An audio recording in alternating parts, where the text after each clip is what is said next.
Another murder rocks the burg. Vignette finds herself in a new position with the Black Raven, and Imogen invites Mr. Agreus to tea. Welcome, everyone, to Carnival Row. You're tuned in to AfterBuzz TV, the ESPN of TV talk. Now, let the buzz begin.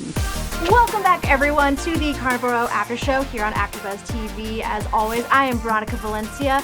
We are in a different space, and joining me is my good friend, Vito. Hi, guys. Great to have you here. Thank you for joining us in this new territory. Woo! It's going to be fun. We got a good after show for you guys. So, Vito, coming up later in the show, we're obviously going to be talking all about Vignette's position with the Black Ravens. We learned of a new creature called the Darkasher. We're going to get into that. We also are basically learning Piety is a genius. And you know, we get back into some of the societal politics with Imogen and Mr. Agreus. But before we get into any of that, overall thoughts on this episode? I thought this episode, especially after last episode, was really interesting to go back into the modern day, or I guess the current happenings of everything. It was really interesting to see Philo coming back, and just Philo and Vignette's relationship in total just coming out in this. And then we get to see more with all of the political families going on and seeing everything that happened with Piety. I was on the edge of my seat trying to find out everything with that. And I think just in general, I really like the progression of this episode towards the story. I didn't expect it to go this quickly towards those storylines. And it almost makes me wonder where it's all going to go. Go ahead. Oh, no, I liked this episode. As I mentioned, episode 3 was my favorite, so it was kind of, I agree with you, Vito, weird getting back into the main storyline. And then there was a lot going on this episode, too, but, you know, they all had their own, like, little climaxes. Yes. Especially with, like, finding out what happened to Jonah, which was really crazy. But before we get into that, can we actually just talk about how this episode opens? Because we have another gruesome murder.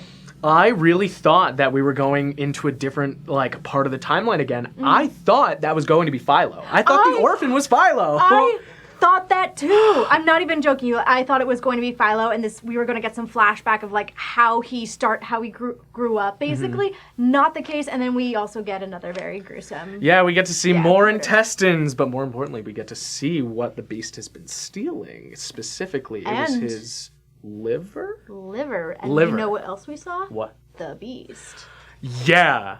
What is this thing other than an abomination? It's a golem. It's a golem, allegedly, so they say, but I can't get over the Cthulhian look of it because it has the tentacles. It does, and I think I saw doesn't it have antlers on its head? It also looks like it has antlers. Yeah, and it's full of buckshot now. It is absolutely full of shotgun shells and not dead. And I want to know how fast this thing goes because this thing disappeared like that. Yeah. And I don't know how, especially when they showed he was not only hulking, he was just lumbering towards Philo down in the sewers. And then he just straight up disappeared.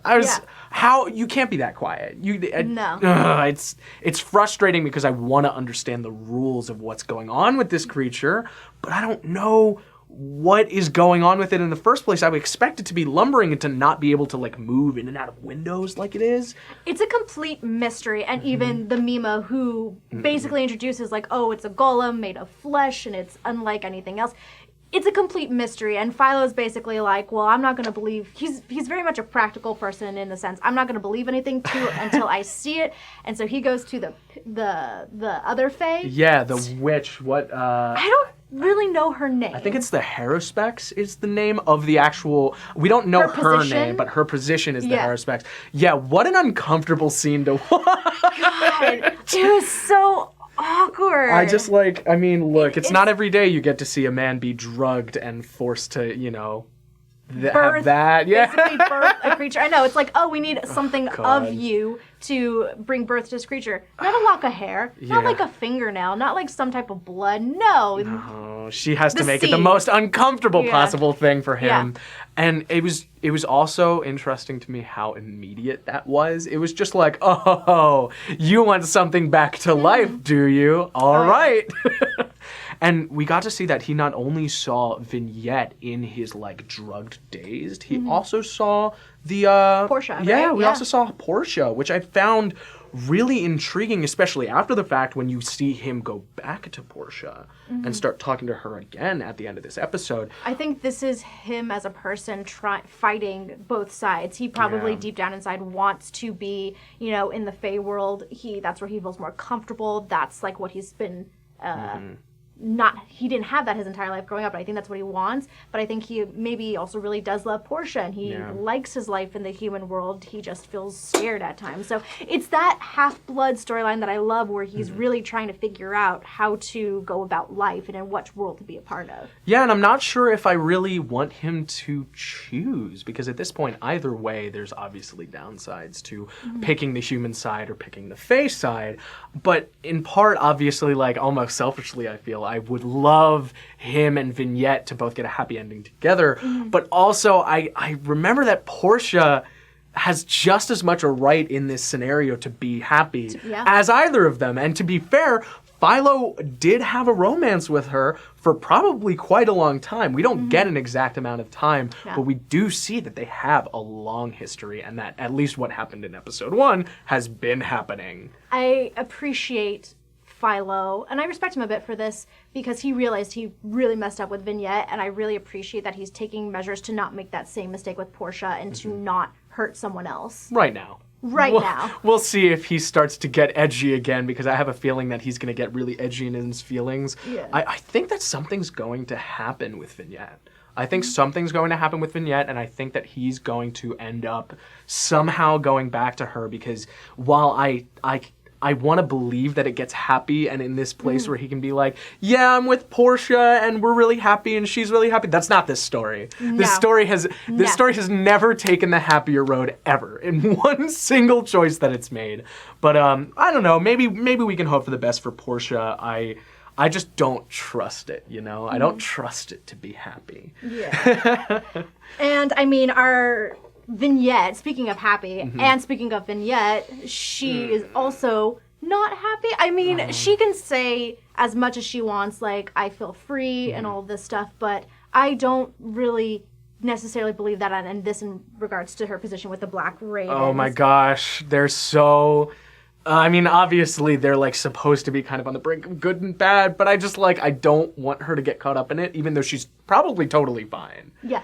Like I said, I really questioned her comment about saying, like, oh, I'm free, I'm kind of with my people and all this stuff. I'm like, are you really? Because I feel Dahlia is a very paranoid person. She's, in a span of, like, 2 episodes, she's, constantly saying there's a informant, there's a snitch, there's a cricket in our midst. She thought it was Ren, wasn't Ren. Now she's thinking it's someone else. I feel like there's always going to be this sense of paranoia.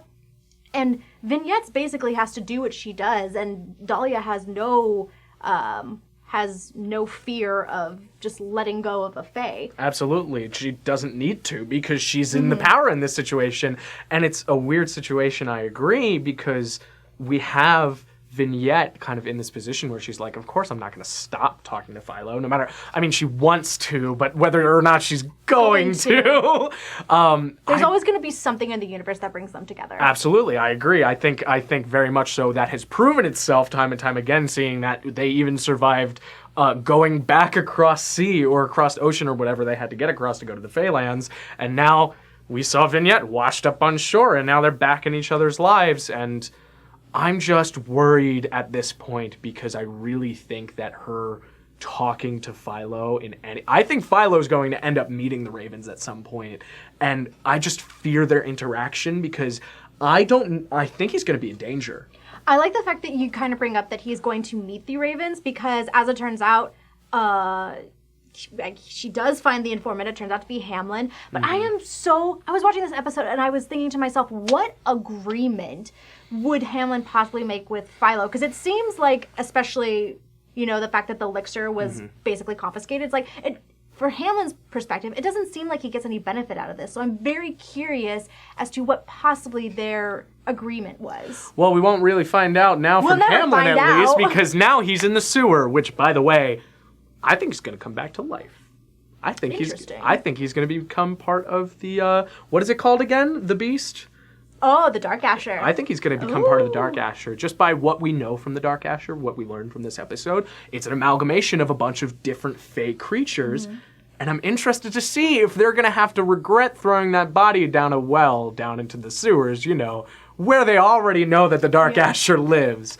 And I think that more than just their regret of that situation will come back to haunt them. I think the regret of the entirety of the scenario of Philo having an informant in the Black Ravens is going to come back and haunt him.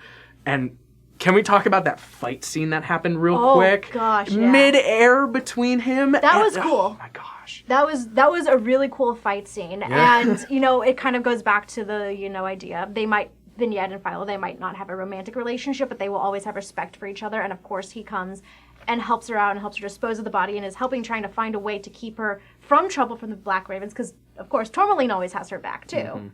So...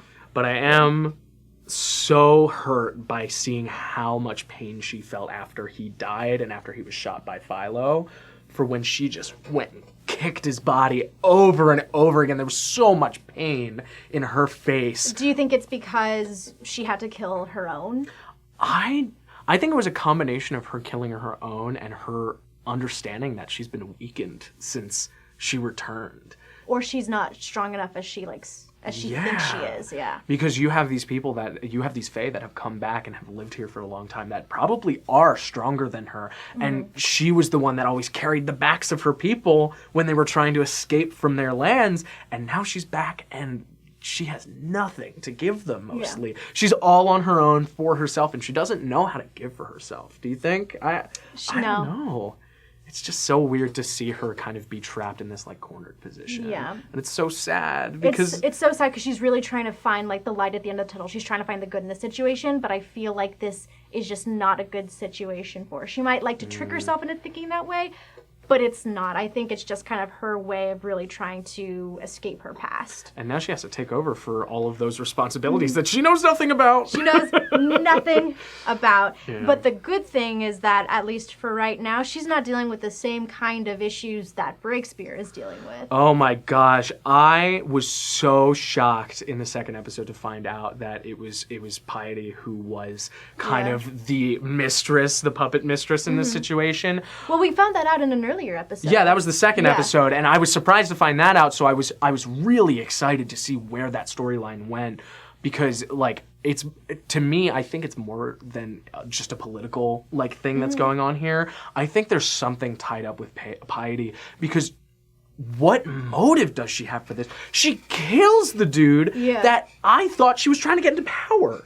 No, see, I think she was doing all of this because she wanted to make sure that he didn't get into power, but she didn't believe that her husband had enough of the willpower, I guess, or enough of the backbone to actually do it, because he had to appear very neutral. I also think that she did it to get the Breakspear boys together, to actually care about each other. Oh my gosh, I actually didn't have that theory, but that makes a lot of sense now. Because you just see at the end, he goes, the father goes up to his son and is like, "It's good to have you back," and they embrace, and he's like, "I would never let anybody hurt you," but then you hear the heels clacking and you see the realization in his face. I wonder if they're going to end up turning against Piety. I wonder if his father is going to believe him. I don't think so. I don't think his father would. I would like to think that his father would believe it, especially after kind of mentioning, there should be this tighter bond between them now, because they realized or at least Breakspear realized how much he did care about his son, and he just didn't show it. And I think it, for Jonah, some people might say, it could have been anyone with heels. But realistically, in this society, I feel like only women of high society have the luxury of having that type of shoe. So his, list of suspects is very narrow. Absolutely, and especially thinking about, he had that exact sound down to the memory that he had. Because what other senses did he have when he was down in the dank areas of what I assume... Some kind of bathhouse, right? Yeah, they said it was a bathhouse, but it was an unoccupied bathhouse, which I found kind of funny. It's what was it, just abandoned? But just the sense memory that he had immediately as he was hugging his dad, to hear those heels and then to be hugged by his mom, he was like... Oh no! Yeah, so it was great kind of seeing the reuniting of Jonah and his dad, but we also got to see another kind of parental relationship. We saw Longer being with his daughter, and she's obviously a woman. She's trying to go to college. Yeah. Her father is like, "No, you can't do this," and it's a very it's the theme of sexism, basically. And her father's dead now. Yeah. Does that mean is she the sole inherent of his Yes. entire estate? Yes, technically she is, because at I'm least so happy for her. I know she can, but it's interesting on kind of what stance she's going to take, because from that scene alone, we can assume that she is the only living family member. So of course she's going to have to take over all of his, all of his wealth, the positions, and it's very interesting to see kind of what she does if she is going to pursue something like an education. Now that she basically can. Yeah, I mean, she has the money for it, and now she has the freedom for it, but she did say she wanted to take a sabbatical to go somewhere else. I wonder if her father's death is going to make her stay kind of in the area. I wonder what her father's death is going to do for her emotionally, because she's not attached to him. It's very obvious she's not attached to him. And this is the first time we're seeing her, right? Yes. I wonder why she was introduced so late on, besides just her not really mattering to Longerbane. And I wonder how much importance she's going to have into the later political dramas that are going to be happening. Well, I think you kind of summed it up in the fact of why she was introduced so late, because I think a lot of her storyline is going to have to do with the politics.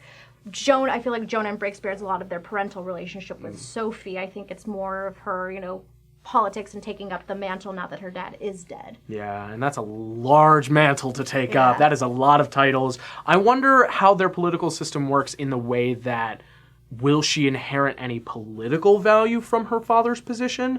I actually don't know anything about that yet, and I don't know if we can. I'm just curious to see how this parliament is going to treat having a child kind of take up the reins. I wonder if Longerbane is, now that he's dead, is there going to be any political power that is going to come in and swoop that up? Are we going to have to face somebody else who is also a racist towards all of the Fae? Well, seeing as I watched ahead, I will not say anything. Thank you for not saying anything. I will not say anything, but since we are talking about, power and possibly Longerbane's daughter coming into power, there's another young lady who is taking matters into her own hands, and that's Imogen. Yeah, I did not expect the twist that they were doing with Imogen. I didn't expect her to... In what sense? Making her... Honest. Honest? Bringing her to the point that she felt as though the only way that she could go forward with anything was to be honest. To the fawn that she was talking to. What's his name again? Mr. Agreus. Mr. Agreus, thank you. I am terrible with names. But sorry. See, she was being honest, but I'm curious in that sense if she was being honest because she felt she had no other choice. It's what would be her biggest embarrassment? Is she more embarrassed of the fact that she's going to lose her house and all of her money and no one's going to think highly of her? Or is she most embarrassed to have, reaction or interactions with a fawn? Yeah. What is more embarrassing to her, or scandalous, I guess? Which is kind of, it sucks that that's what the decision came down to, because you want her to be the better person generally, and she does make the better person decision when she's honest, but I think it is out of desperation. I think you're right with that.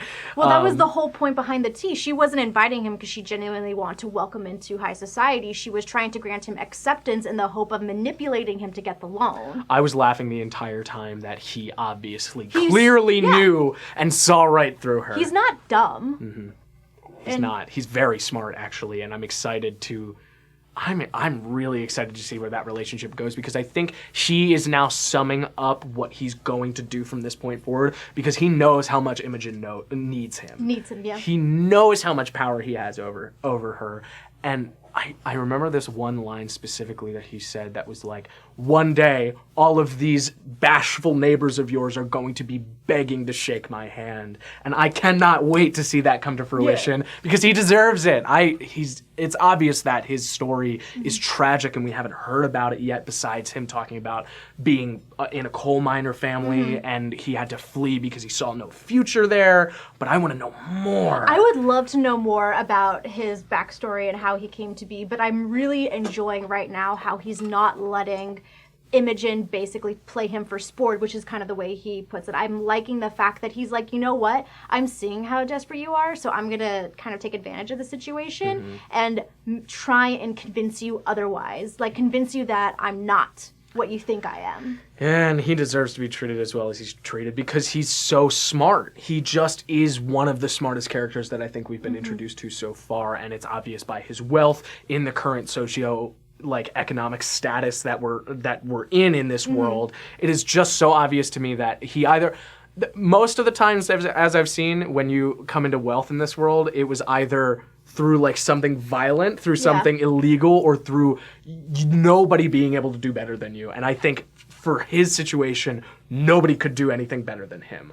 I can't feel any sense of like evil from his character. No, he seems like one of the genuinely good people kind of in this neighborhood. Which I love that they're putting that as the Fawn character. Yeah. It makes so much sense to me, and I hope that his story kind of starts intertwining with Philo's story in some way.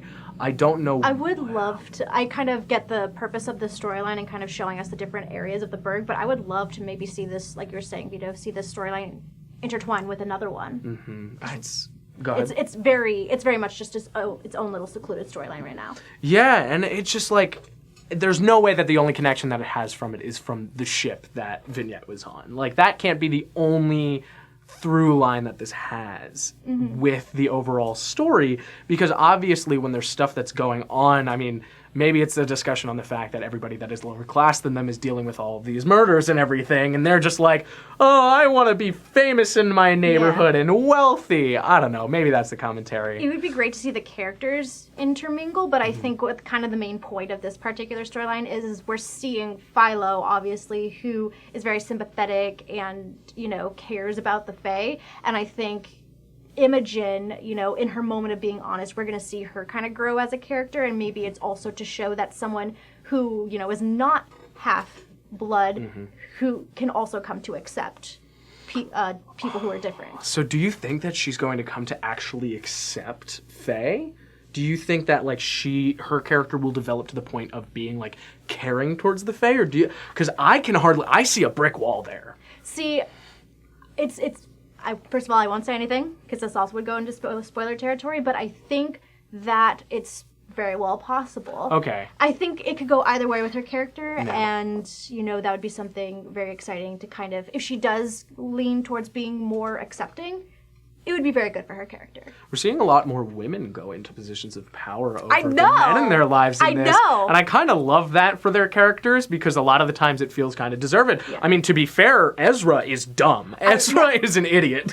I was going to say, as much as Imogen can be a spoiled brat, you know, as the show kind of portrays her, good for her for kind of stepping up and being like, you want to know what? You ruined this family and our finances. I'm going to take control and make the better decision. So, like, at the very least, good for her on that part. And it's funny because in part I kind of hope that it doesn't work to an extent, because like, you don't deserve the money that you're going to get out of this person. You're not going to deserve any of the money that you would have get got it from... because you're using someone. Absolutely, Yeah. but at the same time, like, I want them to live, I want them to be fine, but I just don't have an attachment to them as much as I would have to other characters, I think, because I see their wealth and I see what their wealth has done to their viewpoint and what that society has done to their viewpoint, and I'm like, you're never gonna get it. It feels like you're never gonna get it. If they do get it, great.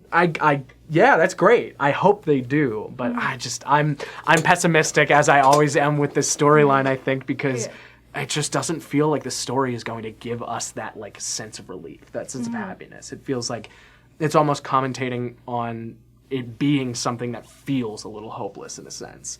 I don't know. Time will only tell. Time will only tell. I suppose on the next few episodes to the end of the season. On the next few episodes. But for right now, I think it's a nice time to go for a walk, don't you think? I think it's a good time to go for a walk down Mythical Row. The Aswang is an umbrella term for various species that shapeshift and they're evil spirits known in Filipino folklore, such as vampires, ghouls, witches, viscerasuckers, and werewolves.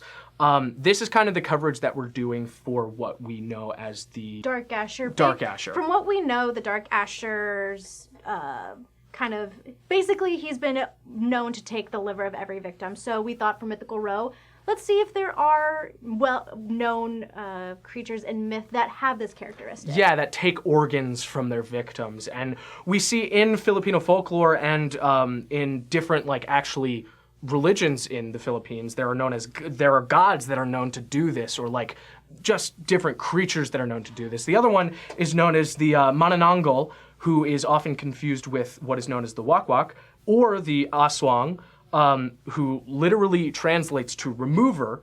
They're vampire-like mythical creatures native to the Philippines, a malevolent man-eating and blood-sucking monster or witch. So obviously this golem isn't necessarily this type of creature, but it's interesting to kind of go back into history and see what in history has been seen in folklore to steal specific organs. And to have this creature steal these specific organs, we don't know why it's doing that yet. We don't know why, exactly. And it's always interesting in terms of writing of, like, instead of taking just an already established creature from mythology, they kind of intertwine different mythos together. And it's always very cool to see what they come up with, you know? Absolutely, and especially because it's not any, like, organ like the heart or the brain. Yeah. It's very different. Wow. Why would you do that? But anyway, that's a walk on the mythical row. Thank you, Vito. Absolutely. Well, everyone, that just about wraps up our after show here on Carnival Row. Vito, where can the fans find you on social media? You guys can find me at vscutti, at vscutti on Instagram or Twitter.